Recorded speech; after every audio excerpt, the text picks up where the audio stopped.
The topic for today is the pest-resistant plants. If you go through the NCERT, it talks about that there are many nematodes. Nematodes means the Escalminthes, what you call as the roundworms. So there are several roundworms which parasitize a wide variety of plants as well as animals, including the human being.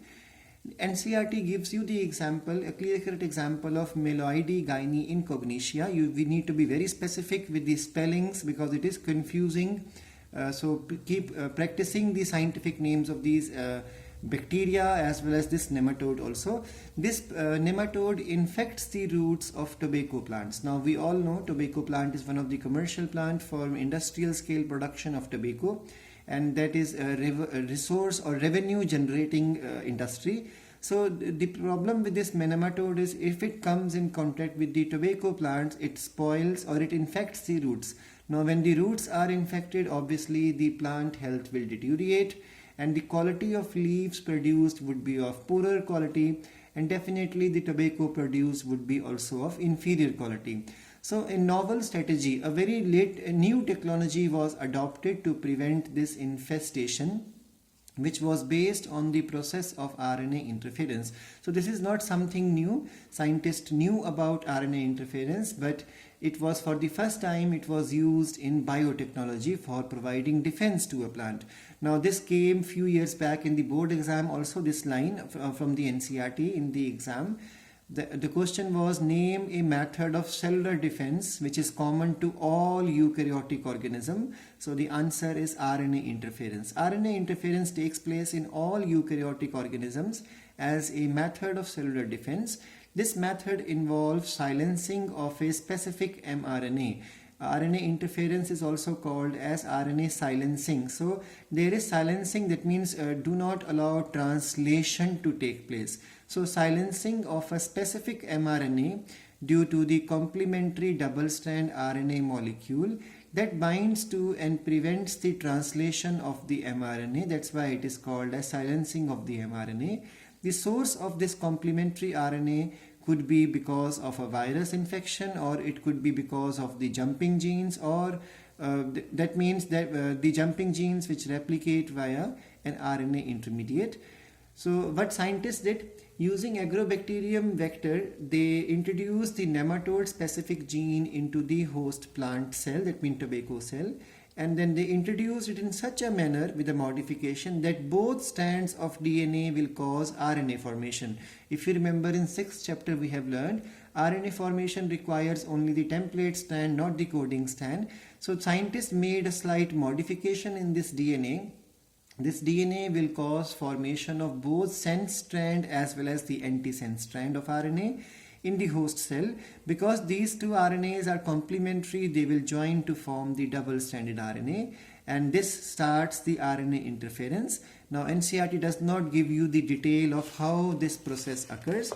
It straightaway says that the specific mRNA of the nematode is silenced in this manner, and thus the parasite could not survive in the transgenic host expressing the specific interfering RNA, and transgenic plants now gets protected from the parasite. Now let's understand this concept in detail.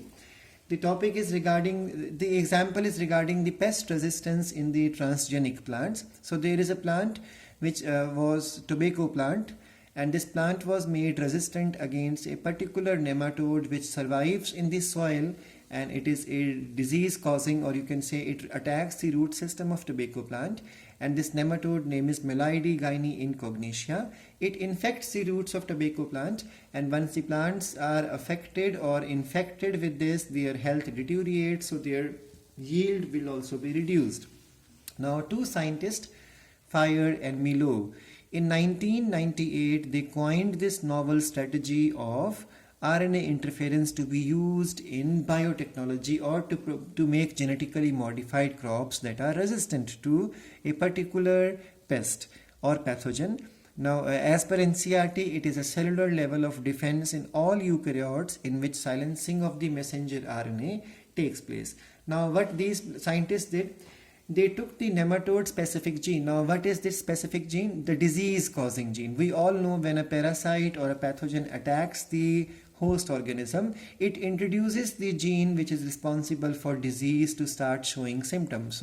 So that to take over the machinery of the cell of the host organism as a slave to be used for their own selfish purposes. So what these scientists did, they took the nematode specific gene and made some introduced some modifications into it. This modification caused the plant cell not just to produce one mRNA but to produce the second mRNA also. That means both the coding strand and the as well as the template strand, both of them would be causing the mRNA formation. That's why two strands of mRNAs were formed. One is the sense strand, the other is the antisense strand. Okay, now let's revise from the sixth. We have sixth chapter. Antisense strand is the strand. The sense strand is the strand which has the reading similar to the coding strand, except wherever there is T in the coding strand, there will be U in the mRNA, and the opposite would be called as the antisense strand. So what these scientists did, they modified the gene of disease causing ability of nematode and introduced into the plant cell. Now this introduction again can be with the help of gene gun or biolistic, or with the help of disarmed pathogen vector, that means agrobacterium tumefaciens. So what they did, they introduced that into the plant cell, and this modified gene was able to produce both the sense as well as the antisense RNA. And because both of these strands are complementary to each other, so they joined to form the double-stranded RNA. Now NCERT says up to this much only, that this double-strand RNA in every cell, because once you perform this transfer, you are supposed to make this plant cell undergo tissue culture. So once tissue culture happened, the whole plant formed will, each cell of the body of the plant will carry this ability of expressing the new phenotype, and each cell will carry double-stranded RNA. Now this starts the concept of RNA interference.